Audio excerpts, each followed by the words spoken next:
us was for a very good reason, you know?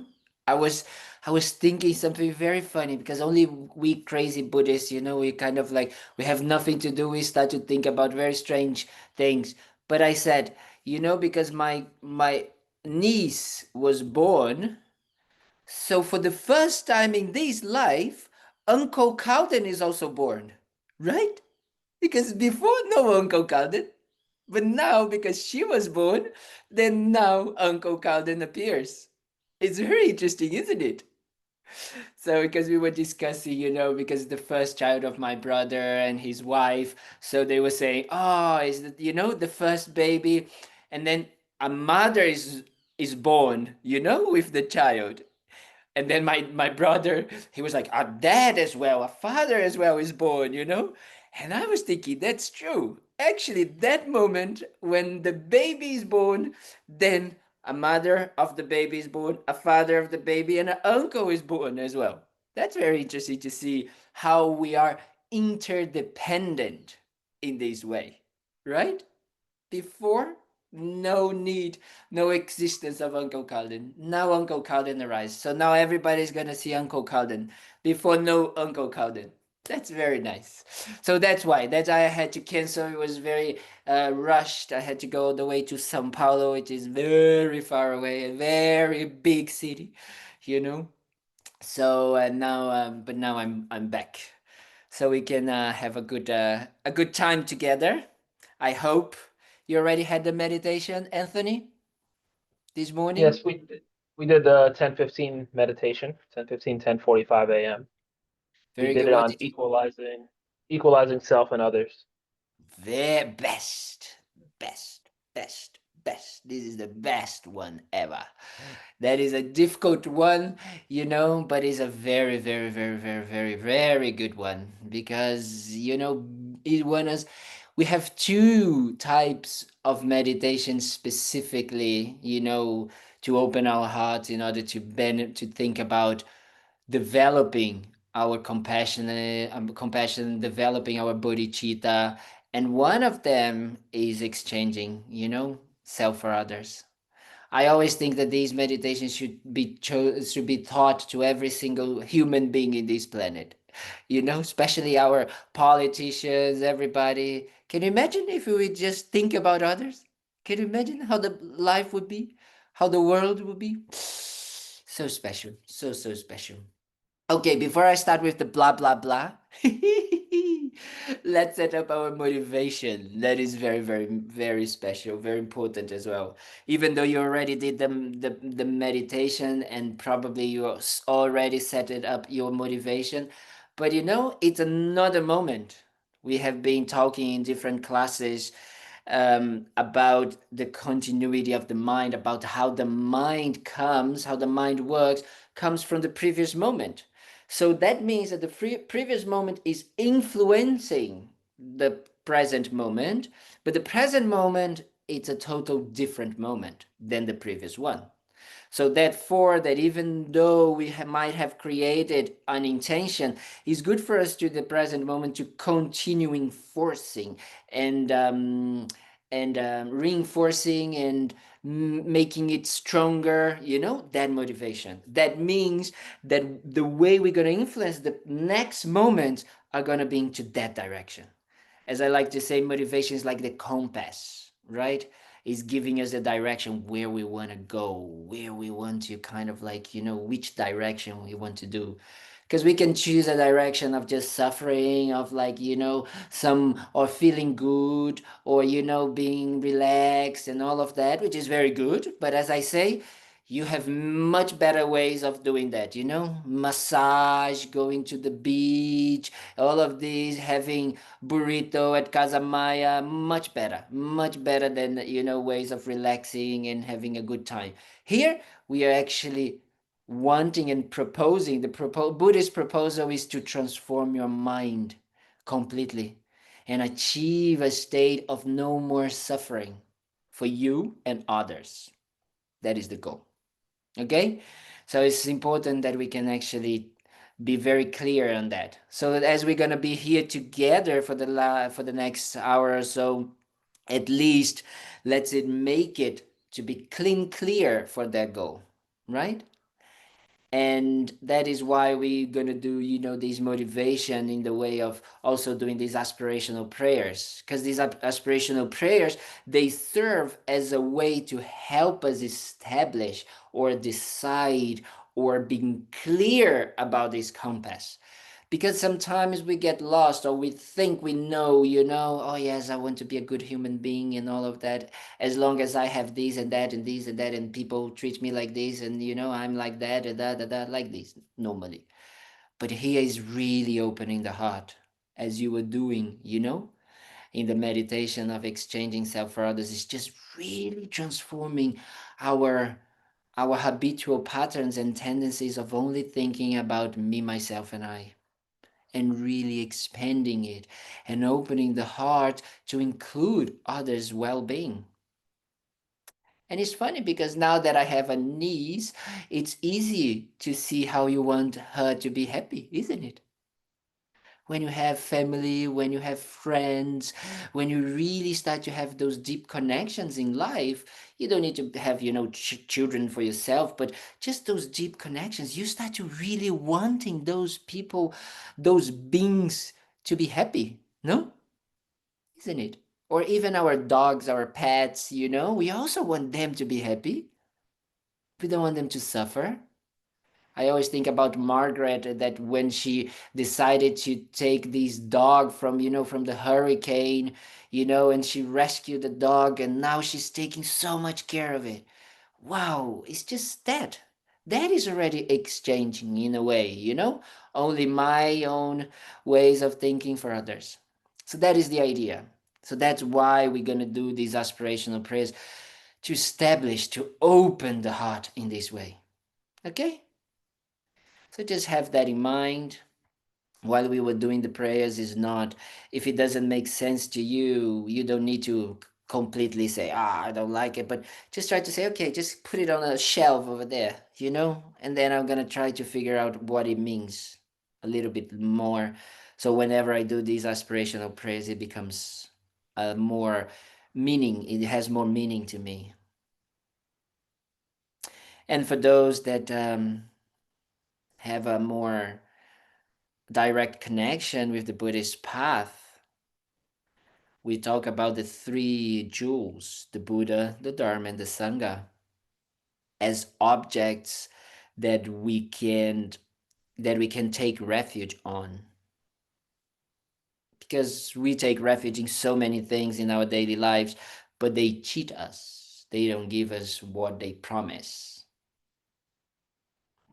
But the Buddha, it gives us, because the Buddha is not outside, the Buddha is within ourselves, our own potential.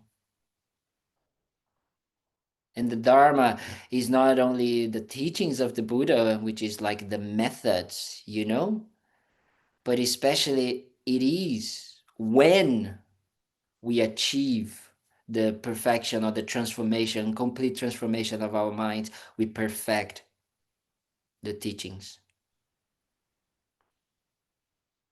And the Sangha is not these crazy people wearing these strange clothes, not like this. The real Sangha is actually the helpers, those that have decided to walk this path and go through all the obstacles, all the difficulties, all the hardships in order to transform themselves, and not because they wanted only to transform themselves, but because they wanted to help others, to have the best abilities. It's like if you want to become a doctor, you want to become the best doctor because you want to help others, like that. So then we can visualize, the three Jews in front of us, the Buddha, the Dharma, and the Sangha. And especially if we not even would know what these things are, and this Buddhism and all of these tools and meditation, if it was not from a teacher, someone that taught us. And here we have a very, very, very strong connection with His Holiness the Dalai Lama, because it's due to his kindness that we in the West are able to learn more about this incredible philosophy. and these tools that can transform our lives. And here, the center only exists because of these incredible teachers, Lama Yeshe and Lama Zopa Rinpoche. You might not met them, but in a way, we are all experiencing their kindness. So that is important to acknowledge.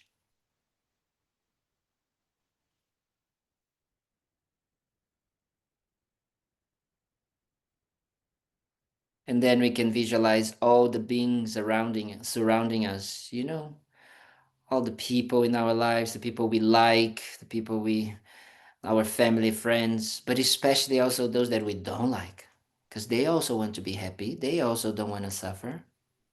So we don't forget them. And all the animals as well, everybody.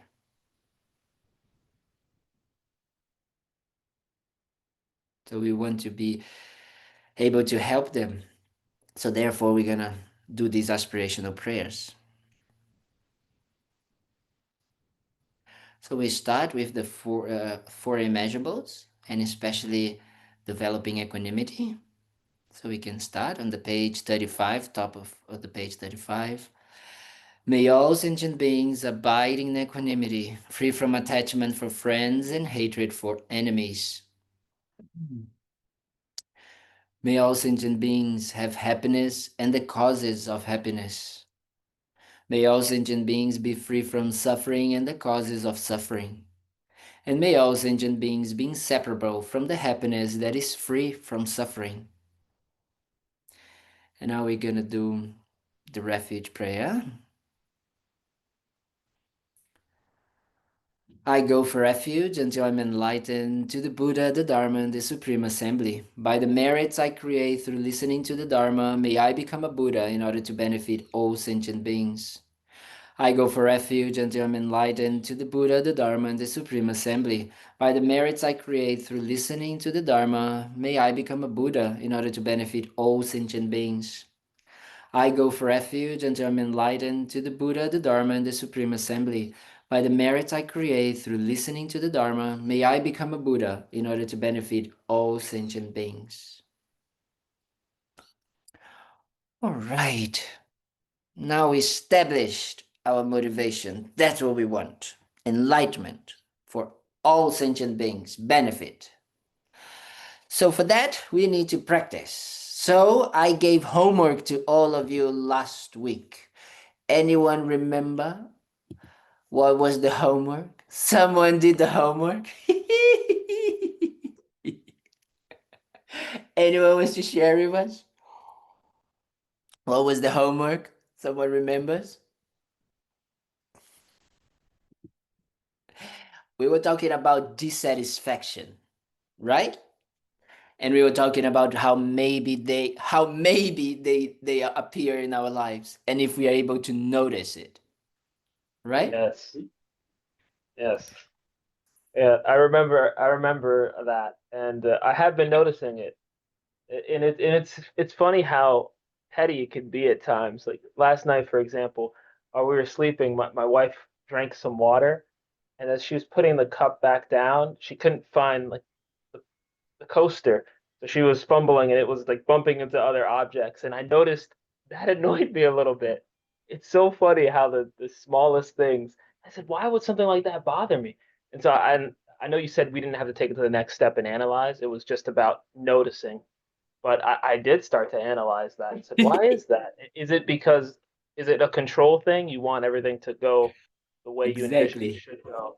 And so even something as minor as that could be frustrating. But yeah, good exercise. Very good. Thank you so much, Anthony, for sharing this. It is, isn't it? It's very funny to analyze how small things can totally take our peace of mind, isn't it? It's like it becomes something. And then if we engage and if we nourish, if we give more and more, then, more and more problems arise, isn't it? Anyone wants to share anything else, or someone wants to? I Hi. well, I notice that an annoyed mind, when taken really far, you just keep annoying that annoyed mind, it can lead to some really, really ugly results, at Yes. least for me. Yes. Yes. That is exactly how it is, isn't it? It's kind of like a snowball in a way, isn't it? It's just kind of like the more we nourish it, the more it goes, and then it becomes stronger and stronger and stronger. And it completely overturn us, control us, or completely become something that we are. It's funny because Anthony used the word control, and I always like these because we really think that we have control, isn't it? That we have control of our lives, of how we have control of our minds, that no, I know me so much, and and all of that. And then these situations just come up, and immediately, automatically, effortlessly, these reactions come up, isn't it? And the more we engage with them, the stronger they become in our minds, the easier they become to arise because it's just a habit. And then the more we actually dive into them or nourish them, the more we feed them, the more they take control and the more they become more complicated, the more we create more problems, the more we goes into that and that and that. Isn't it? This is exactly what we're going to talk about today. It's about these results, this dissatisfaction that we have, this, that wish to really find happiness, and this wish to really be free from any type of dissatisfaction. Actually, the way it manifests to us, the way we try to achieve these two goals, these two aims of wanting to have a everlasting happiness. As I said, Disney World created this idea into us that we can achieve completely happy ever after.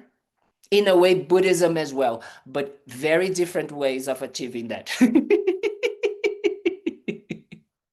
It's not through Prince and Princess Charming. It's not through, the kingdom and fighting whatever. It's not like that. But that's what Buddhism is in some way saying, like saying to us, because it's funny, it's not saying, it's just observing what we actually want. We do want happiness ever after. You know? We are tired of feeling that there is always something missing, that there is that feeling of like, yes, I have everything, but something is not there, and then we go like this, as Anthony was saying, he has a beautiful house, a beautiful wife, a beautiful job, but then the water, the way she was holding the thing, and then the mind gets disturbed by this micro little thing. Where's Jack? Jack is there. Or when we don't have, we don't have like raisins for our breakfast. How come we don't have raisins to have our porridge with raisins? Rah! Then it comes. These are the exactly type of suffering and dissatisfaction that the Buddha was talking about. That we need to perceive them, that we need to understand that as long as they are there, we will never, ever find this lasting happiness. Because these types of mind, they're always coming to disturb our peace of mind. Deb, yes, you want to ask questions? Oh, yeah, I was noticing during the week that with the satisfaction, like that, like if I'm at the beach, then I'm not somewhere else. Like it's like the doing something excludes something else. It's always just something specific isn't something else. And also the sense of being separate from it. Like I want to really merge, but the waves are too rough, or that like a sense of separation and a sense that everything excludes everything else. I don't know if Yes, that makes sense. yes. That makes a lot of sense. This is a very good one, how to realize that when we make a choice, we are saying no to other things, right? And normally it could be okay, but that dissatisfaction is always there. to kind of like comes into our minds and say, but if I had this, but if I had decided, but if I didn't go, or if I had that gone there, oh yes, I can be in the beach, but then I can still go that, I can still do that. There's an expression in English that I love, that, you know, that we used to, when I used to live in London, I was a director at the center that we have in London, Jamyang, London, very special place, very, very special place. And I used to share a house with some people, and then there was one person specifically that she said, one day she came to me and she said, oh my God, I'm having FOMO. I'm very bad. And I said, FOMO? What is FOMO? It's like, you know, what is like a disease or something like that? And then she said, it's fear of missing out. And then I said, wow, this is amazing. This is so like Buddhist in a way, because that is exactly the definition in some ways of dissatisfaction. No, we are constantly fearing that we are missing something better, something else. You know, there's always that feeling of like, oh, but I need to be doing so, but I need to. We are never at peace, isn't it? We are never at peace. We are never kind of like relaxed. And why is that? What is that? Is like the dissatisfaction comes is that, you know, as our friend was saying, is like then it becomes more and more and more and more, and that is how it is. Because what happens is that this dissatisfaction, this let's say essential, I'm gonna call essential dissatisfaction that we carry with us, it manifests in very different ways, right? It manifests in ways that normally, okay, normally instead of helping us to achieve a satisfaction, to achieve a peace, a peaceful state that we don't want to grasp and crave anymore for something else, it actually builds up the opposite of it.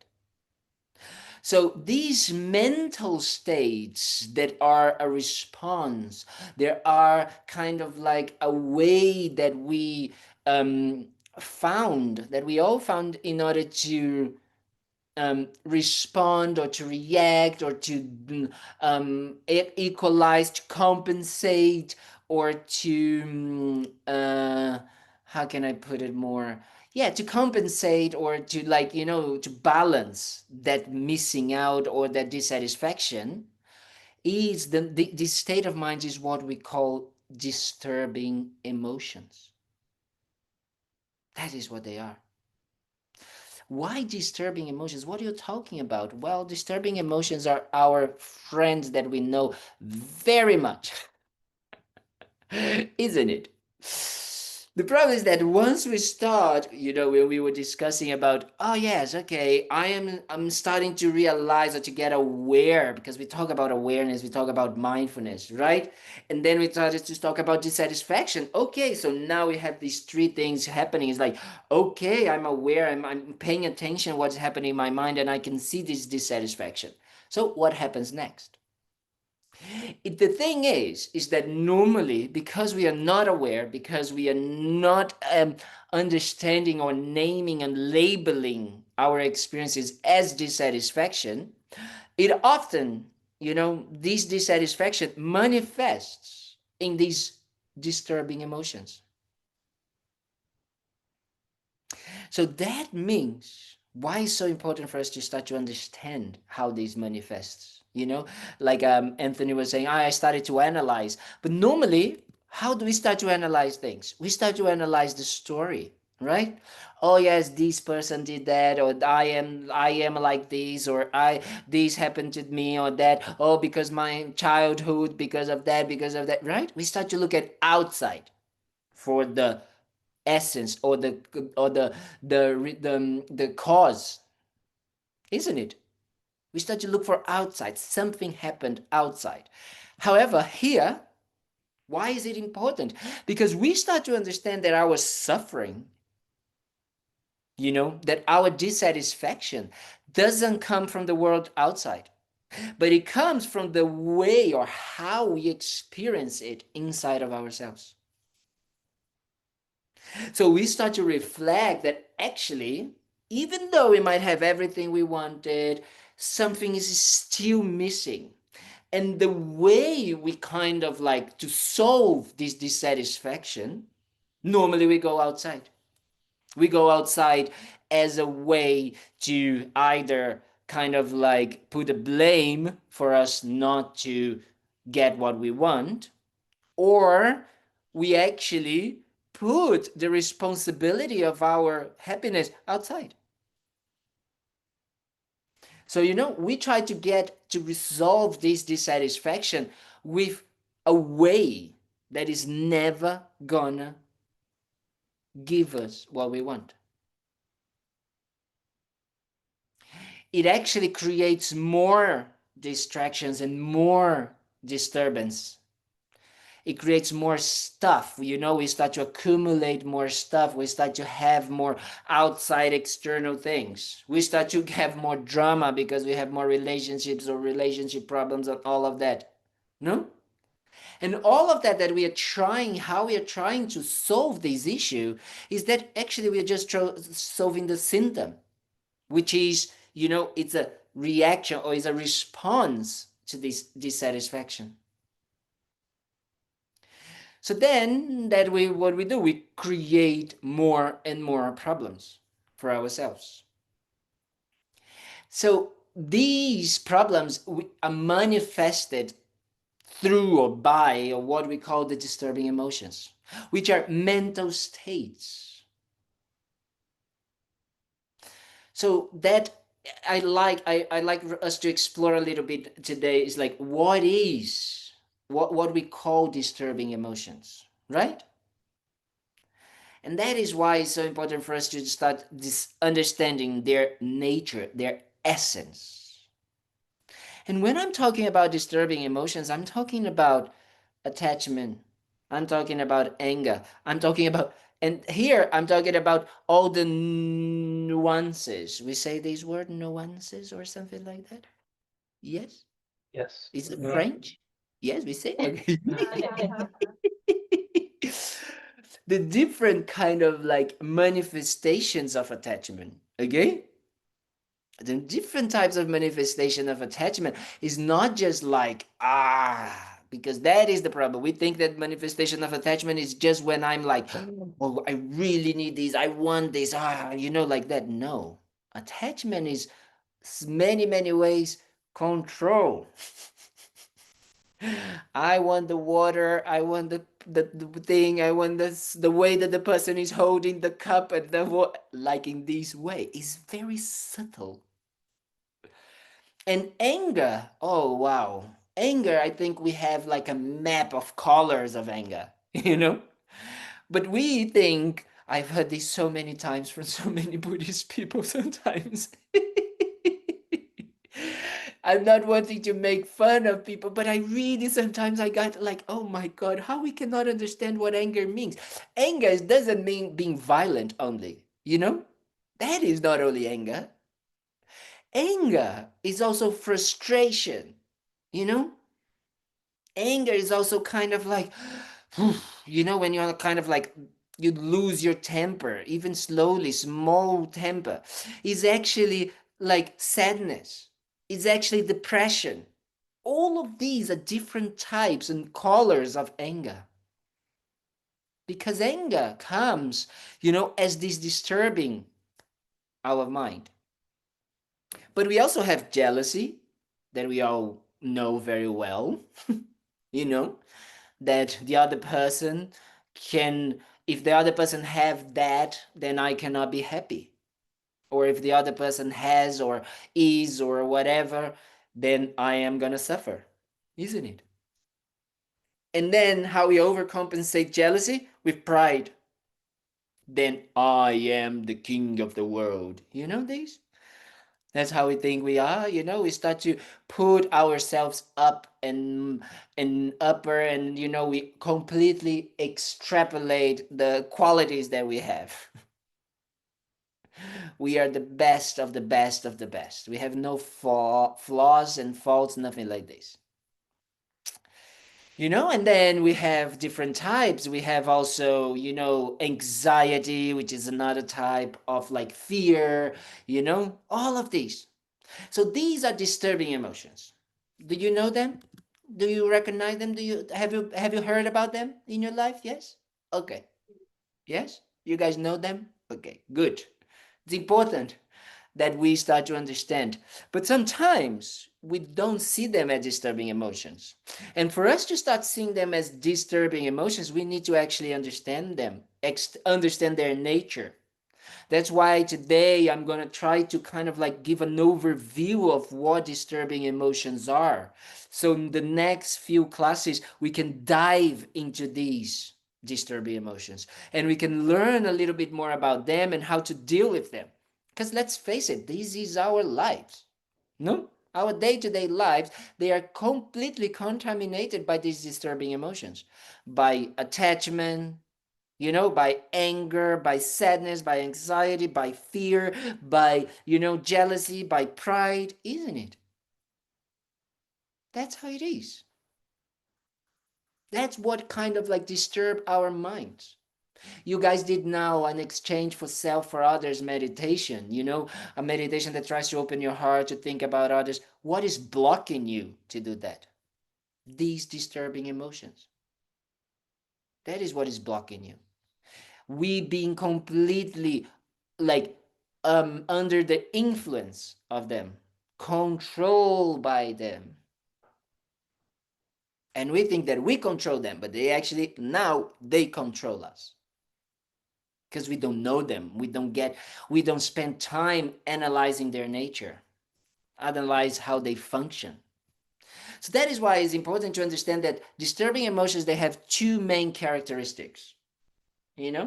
It's like for you to know if it is a disturbing emotion, what is happening in your mind, you can ask yourself these two questions, or you can try to check if they fit into these characteristics. The first one is why they are called disturbing emotions, because they disturb our peace of mind. It's a mind, normally, whatever it is, even if it is the most kind of like, yes, I got what I wanted type of feeling, it is still tense, contract, disturbed. We are still anxious, even when we are having something that we want, there is still some sort of anxiety. Isn't it? Do you understand that? Do you recognize that? That feeling of contraction, of disturbance. When we are angry, it's very easy to see. It's like blah, blah, blah, our mind, we cannot concentrate, we cannot think straight, we cannot, So they are disturbing our peace of mind. They disturb what we call just our simple piece of awareness, just being there, peaceful. No, they come and they completely disturb. So this is the first characteristic. So when we are angry, jealous, anxious, proud, or whatever, our mind is not free, is not relaxed, is not in peace. So that's why they're called disturbing emotions. They're easy. But the second aspect is sometimes more difficult to actually understand. Because the second aspect, it is that what we call that the way that these disturbing emotions arise is that they arise from a delusion, from a projection. So that means that they don't arise from a truth. They arise from a mistaken perception. They are based on a projection, on a story that we create, that we believe. And here is a point of attention, because we have a tendency, as Anthony was saying, I started to analyze it. And normally when we start to analyze these projections, we go inside of the story of the projection. That's normally, and with all due respect, with people that, psychologists and all of that. And I think that this is very important, because sometimes we are so inside of the story that we cannot take that space to first see it is a story. It is a projection. So we do need help sometimes, with therapy, with all of these, to get out or unglue, as I like to say, from the story. So then when we have that space, we can start to observe that, oh, it's just a projection. It's just a story that I've created. And because I created that story, I believed in that story and I reacted to that. And that's how the disturbing emotions come about. They come because they want to fulfill that dissatisfaction that we have, right? I want to feel satisfied forever and I don't want to feel dissatisfaction. So I project a completely crazy idea, completely crazy story, and I believe in that and I react to this. I don't know, but when I started first hearing about this, I started to say, wow, I am very crazy. Not in the mundane type of way, but actually, if you think about it, this is exactly how it is happening. And it's more and more due to the kindness of His Holiness that now we are having scientists studying that. Scientists are starting to understand that actually this is exactly what is happening in our brain. When we see something that we don't like and we get angry at someone because someone said that we are ugly or we are fat or we don't sing well or we don't dance well or we don't know what we're talking about, whatever, immediately our projection goes out and we completely contaminate, or as Rinpoche used to say, we decorate that person. We decorate that situation, and especially the object who is causing us to feel that this is true, right? Nothing to do with us believing, because we don't see that we are the ones believing that whatever this person is saying, it is true, but we see that that person is saying, right? So we project that into that person, and we say, this person is bad.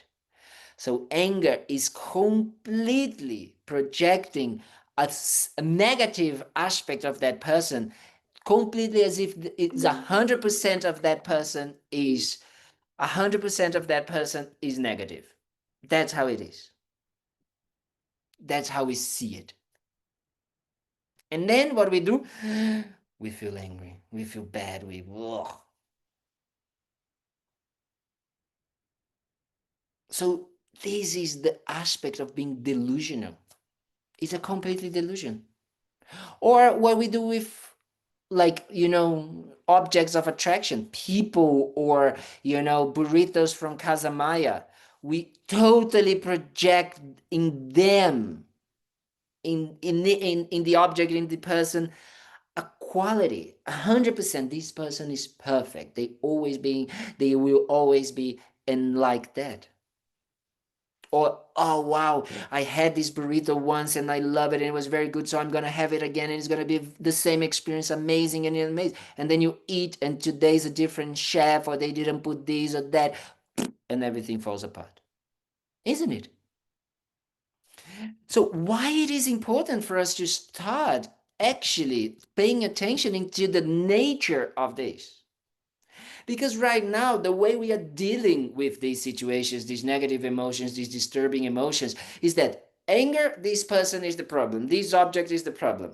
Attachment, I need this to be happy. I need this person to be happy. Jealousy, their happiness or their success is a threat to me. None of this is rooted in a reality, in an objective reality, right? So this is how it is so important for us to start understanding the nature of these disturbing emotions. Because if we don't start to try to, how can I say, counteract these two aspects of the disturbing emotion, we're going to keep having them coming again and again and again and again. It doesn't matter how much therapy we do.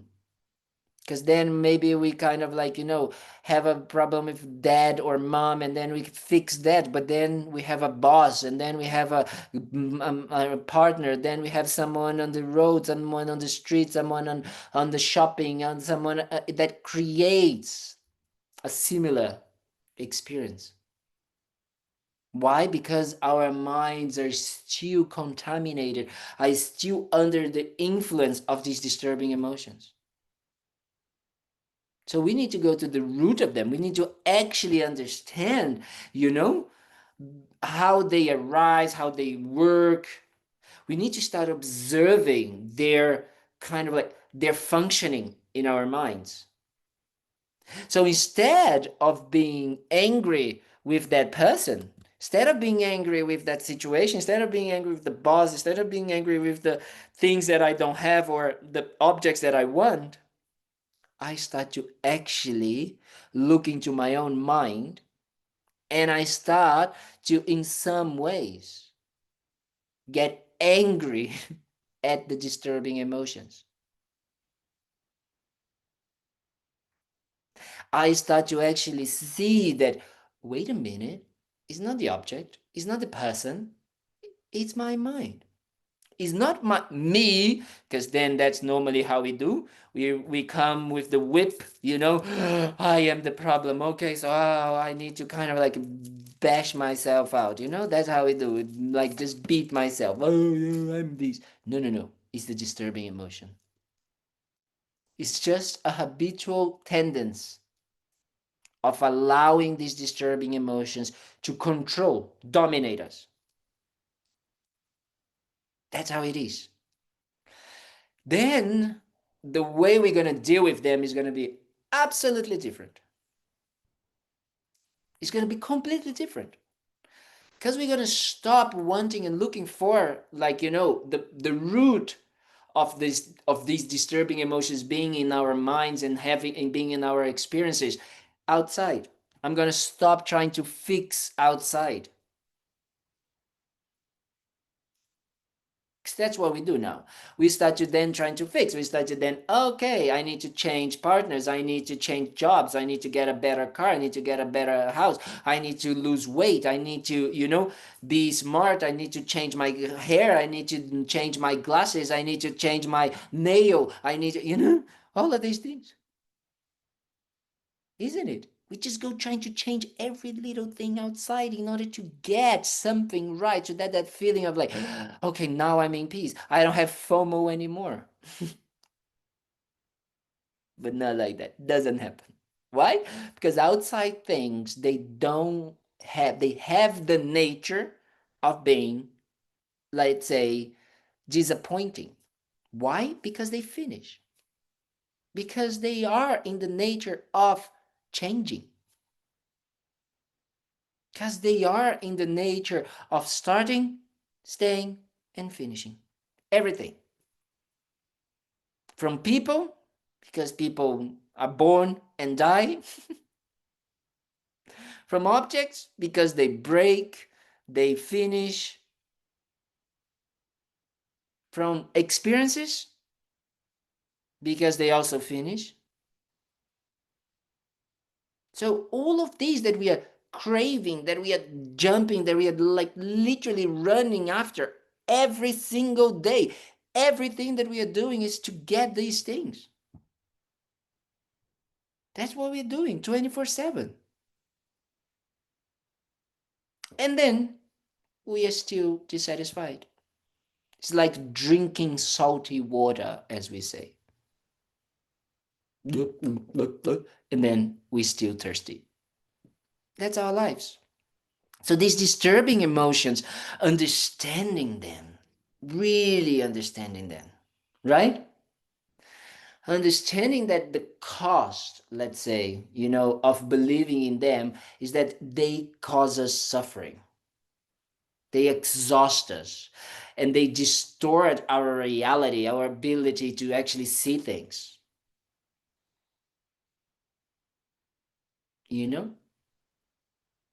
So then the question is, what should we do? What can we do about them? So normally the Buddhist practice is going to be about waking up from these confusions. That's what we call waking up from these distorted, disturbing emotions. Normally, what we without thinking how we're going to deal with them, we all know how we normally deal with them, no? We either engage with them and we create more problems for ourselves, or we suppress them. No, I don't want, no, I'm not, or we engage in them. And then, as our friend said, then we create even more problems for ourselves. It's like a little match that we just, like, we light a lighter, we just put a little bit and then it becomes a fire. Because then we say things, we think things, we do things with our bodies that are completely more problems for ourselves and others, right? Because that is the problem, is that it doesn't only hurt ourselves, it also influences the way we behave, the way we conduct, the way we act with others. Completely influences the way we're going to respond and react to others. And therefore, if it is coming from this disturbed mind state, we're going to make suffering for ourselves and others. There's no other output, no other result than that. But then the Buddha's kindness talks about ways. And one of the main important ways is what we are trying to do today, which is not by suppressing our emotions, but by recognizing their deceptive or negative nature. No? Deciding then consciously to not engage with them, to not feed them. If we see them as a negative emotion, if we see them in this way that they disturb our peace of mind and that they are based in a completely delusional way, if we see that, then they already start to lose its grip. We start already to say, wait a minute, I don't need to actually follow this. I don't need to do that. I can do something different. So this is a way that is really important for us to start recognizing. And that's what we're going to do more and more in the next few weeks. We're going to talk about anger, and we're going to talk about the nature of anger, so we can understand, so we can come to this conclusion of, oh, it is bad. Anger makes me feel bad and makes others feel bad. That's why I don't want to follow anger. And not because just Kalden is saying that anger is bad, or because the Buddha said. No, because your own experience is saying. So you need to realize that, you need to get into that sense, into that experience of like, oh, that's what it means when it's disturbing my peace of mind. I can see how I feel. I sweat, I get anxious, my heart starts to beat, I start to get, like, literally, I even get ugly when I'm angry. Have you think about these things? And then I say something that it becomes that. So that's what we need to start seeing. It is deceptive. It is like cheating us, as Rinpoche used to say. That's what it is. So we need to really recognize that nature, that they could never ever bring what we want, which is peace of mind, because they are the opposite. They have the nature of disturbing.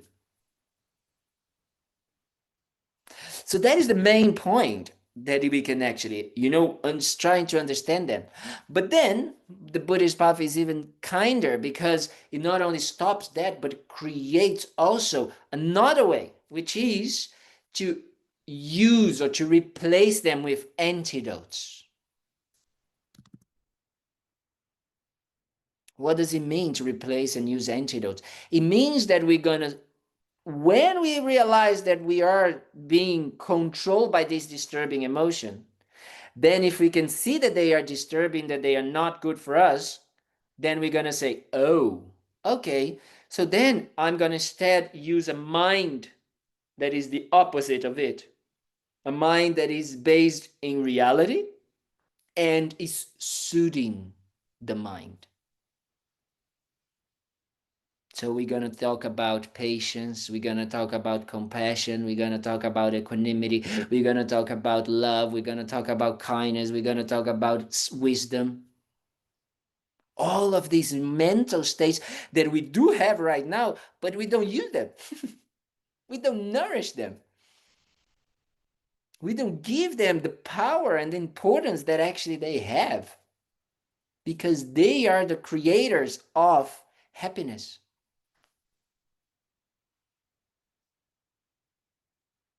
So we're going to do that. It's like a second, like, we have, let's say, steps. So the first one is recognizing his deceptive, his negative aspect. The second one is using antidotes. But this is going to be, let's say, it's like dishwashing. We all have dishes in our house.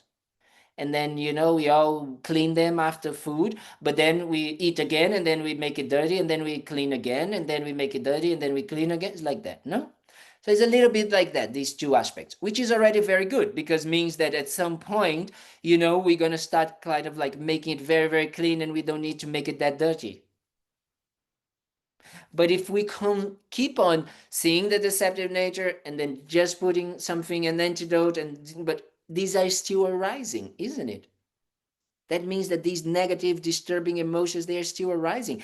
And as I said in the beginning of this class, I said Disney World and Buddhism are telling us that we can actually be happy ever after. How we can be happy with these disturbing emotions in our minds. So the third way, or the third aspect that we're going to actually involve, is to see and to really dive into the essence of how and why the disturbing emotions come, which is this misconception, this misunderstanding, this wrong view. So if we cut this wrong view, which will cut then the dissatisfaction, if we cut that root of the dissatisfaction, then the disturbing emotions don't come up anymore. That's what we want. That's what we want. But the problem is that right now, for us to dive into this correct view, or this way of seeing things in a more, a harmony with reality, if we have too much of these disturbing emotions, we cannot go there. Because this needs a state of mind that is very peaceful, that is very focused, that is very aware. And right now we are completely, bumping into, or being completely touched or glued with our negative emotions, isn't it? With our stories. So that's why we need to first start recognizing their nature, using antidotes, and then these will help us to pacify and make the mind a bit better. And then we go like a how do you say, aim, very focused into this misconception, and then we eliminate the cause, and then they don't come up anymore. Does it make sense? Bob, you have a face that you have a question. No? Okay. Because this is I'm totally engaged. Okay, good. Because this is the idea. This is something that we need to really start to understand, that will make us believe it is possible. But not believe because Kalden is saying, because the Buddha said, because, all of these incredible teachers said, but because it's our experience. And right now, we are in a moment of life that is a little bit tricky, because we believe more in sometimes what other people say or what we read than actually our own experiences. That we are kind of like, even if someone, like, for example, we have a friend, we meet someone, this person is very nice, and then to us, and then someone comes and says, oh, this person is horrible, they did that to me, they are horrible, blah, blah, blah. We get contaminated. We start to see that person like that. But it's not our experience at all.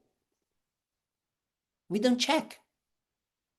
We believe in that person, but we believe without realizing that, wait a minute, this person is seeing this person in a negative way because they are projecting in this way, isn't it? Maybe this person has those aspects which are very conventional, but they are changeable. And with me, it hasn't come like that. So that is the thing that is difficult for us to understand. That if we don't do our own homework in our own minds, if we don't start to understand our own minds and how the nature of these emotions, these disturbing emotions function, we can never help others. Because that is the type of help that Buddhism is actually telling us that we can do. We can help others. We cannot eliminate their disturbing emotions in their minds. I cannot go there and, erase the disturbing emotions of your minds like this. Tuk, tuk, tuk, tuk. Not like that. This doesn't work. But we can, by working on our own minds, understand and realize and do that purification, do that elimination of the causes of these disturbing emotions, do this understanding of how they work, use the antidotes, and then see how their nature. Once I do that, then I can help others, because I won't be affected if people tell me that I am a horrible person, that I am this, that I'm that, that because I can see it's a projection. And instead, I'm going to use my body, speech, and mind to be more conscious and more kind and more generous and more, loving, in order to help those people so they don't suffer. Does it make sense? Did you guys understand the main aspect, which is if we don't understand the nature of disturbing emotions, we can never be free from them? And understand, and that for me is incredible, because it takes a long time for us to change that way of approaching how we deal with our dissatisfaction. Because right now, the way we deal with our dissatisfaction is going outside. And even if it is not going outside, because sometimes, it can be, I get sad or I get depressed. So I go inside, I implode, right? Instead of explode outside, I implode. But it is still based on these negative emotions, these disturbing emotions. So if we don't deal with them, we can never find a way to find lasting, peaceful happiness. So that is the goal. It's a very, for me, I always feel that when the more I study about it, the more I kind of like meditate or whatever, my banana meditation, not really meditation, but the more I do that, the more I start to really feel that, oh, wow, that's what real compassion to myself really means. Freeing myself from these disturbing emotions. Freeing myself from these mind states that create these horrible experiences in me. When I'm angry, I'm feeling horrible. When I am, sad, when I'm depressed, when I'm anxious, when I'm fearful, when I am jealous, when I am proud, all of these experiences are horrible. So when I tackle them in the way that the Buddhist path is actually proposing, by seeing it, the deceptive and negative emotion and the negative aspects, and then putting antidotes, and then using them to see that it's a projection, that I am projection, and this projection is wrong, so I can see the correct view out of these wrong views. If I do these three things, I become happier. Not only for myself, but for others. Okay? Does it make sense? Any questions, commentaries, considerations? Anyone wants to share something before we go?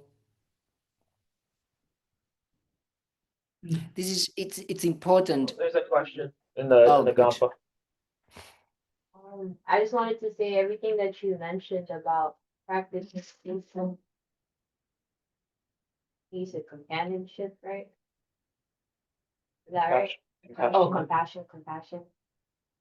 How do you handle, like for me, I overthink a lot. And sometimes it becomes obsessive to the point I just want to throw my brain at a wall. Yeah.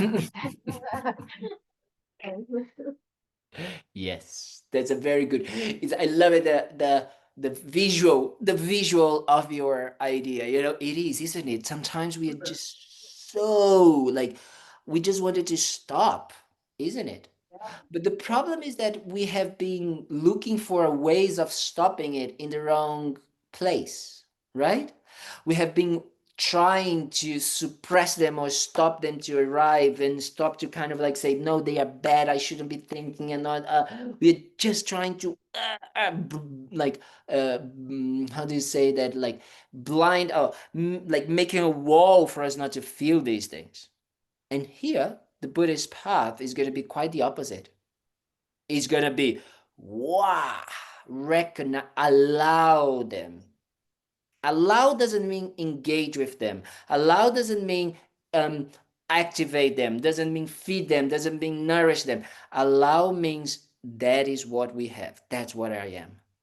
Right? That's it. It's just that. Allowing means not suppressing it, not changing it, not trying it to not be there, just there. And then once we allow it, then we can start using these three aspects that I said. We can start to investigate it, because that's what we are not doing now. What we are doing is that we are trying to go into the story and say, oh, I shouldn't be thinking, oh no, this story or this person or this, da da da da. We are always trying to control or to overthink the situation and trying to find like a perfect solution that, oh, it's just because I haven't seen it or I haven't thought about it, and we will never be there, ever. Because it's not based in reality in the first place. The story that has been created, whatever it is, the emotion that is coming, is completely delusional. So what we need to first start doing is realizing that, wait a minute, this state of mind that I am, that I want to literally put my brain or my mind into like, to the wall. This is a negative.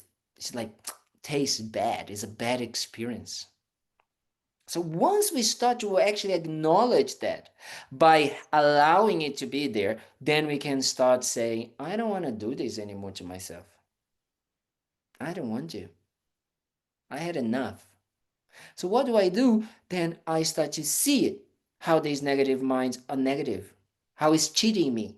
Oh, look at me here, thinking that if I become angry with this person, if I become, if I do that with this person, if I get that, if I'm gonna be happy, if I make this person not have this, then I'm gonna be happy. If I actually, say to everybody that I am the best one, I'm gonna be happy. Then you start to see that all of these are wrong stories. So then I start to put the antidote. I say, these are negative. These are all negative mind states. I'm disturbed. I can see my mind. Then I come with antidotes. Oh, okay. Let me practice here patience. Let me practice love, compassion, kindness. Why? Well, because actually this person is also suffering. This person is also wanting something. If they are hurting me, it's because they are also hurting themselves. So I don't want to add to that. What can I do to actually decrease the suffering of this person? Because the decreasing of the suffering of me is going to be decreasing my own negative emotions in my mind. Then I start to see, wow, this situation, oh, if I get this, I think I'm going to be happy. Well, actually, I have had so many things in my life exactly like that, and I was not happy. So actually, I don't need this to be happy. If it happens, it happens. If it doesn't happen, it doesn't happen. So I take out the clinging, the attachment of it. I still get the object. I can still get the object. It's not about that. But it's about the mind, the mental state that is completely delusioning and thinking that if I have this object, I'm going to be happy. If I have this person, I'm going to be happy. If I control this situation, if I have that, they're all that. And then I start to say, and look, oh, all of this is coming from this completely deluded view, this misconception how things exist. I'm seeing those objects and these things as if they can give me happiness forever, if they can give that, but they are completely impermanent. They are ever changing, as we talked. So they cannot give me what I want. So I'm projecting something that is not true. So I try to dissecate. It's like that's what we say, dissecate, dissecate. Dissect. Yeah? Dissect. I start to dissect the situation, but in my own mind, not outside. I don't waste any more time, fixing outside. I just do that inside of my mind. Does it make sense? Does it help? Yeah. Yes? Okay. Okay, so for you guys to start working a little bit, because you have been very kind and to listen to this blah, blah, blah for an hour. Now you guys need to put into practice and action. So you guys have some discussion points, right? So there's 3, I think I can put it on the chat so I can put it on it makes easier for Anthony and for the online people. This is the first one.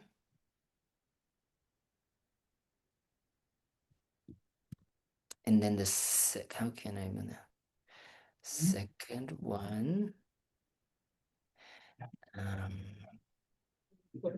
have it written here somewhere. Make me read.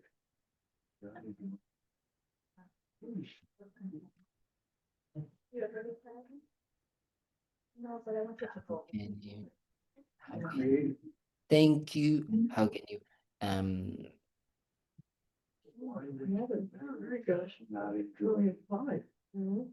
Because you're missing out. Because you're spending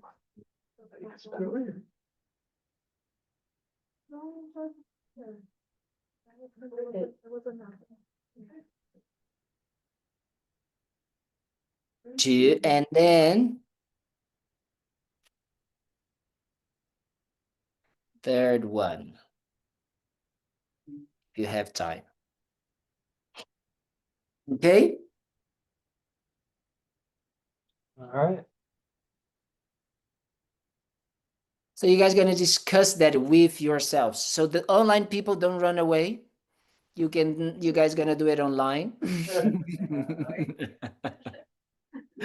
I need to find a way, to kind of like block the online door so they don't run away through the door, the online door.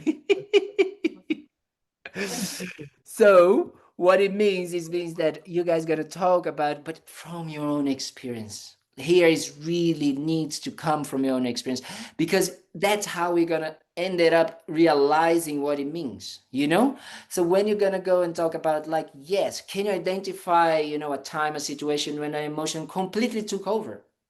Can you see it? Can you kind of like say, oh, I was completely, like Anthony gave a very short thing, but he could see that he was starting to get completely like, taken over, that control, that idea, that. But like on a daily level, just recognizing that and recognizing how, oh, later I saw it, oh, I like that was completely, I didn't have to, it took me over. I didn't have to.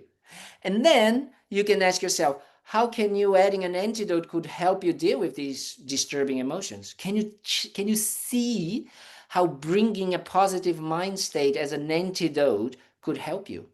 Can you see that? Can you think about an experience of like, oh yeah, I could see that I was like this, and then I was started to like say, oh, but I got patient, I can kind of like, I don't need to have these now, and how these benefited you. Because if we don't see the benefit of the antidote, we're not going to use. So that is the goal for here.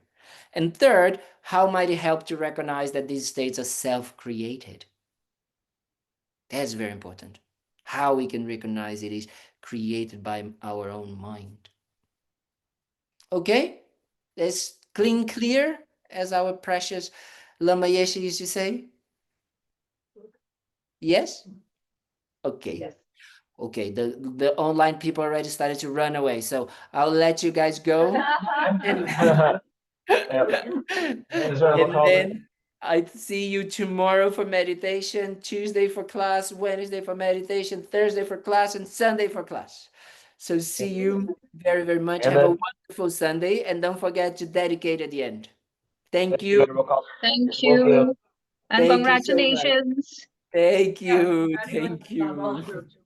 Thank you.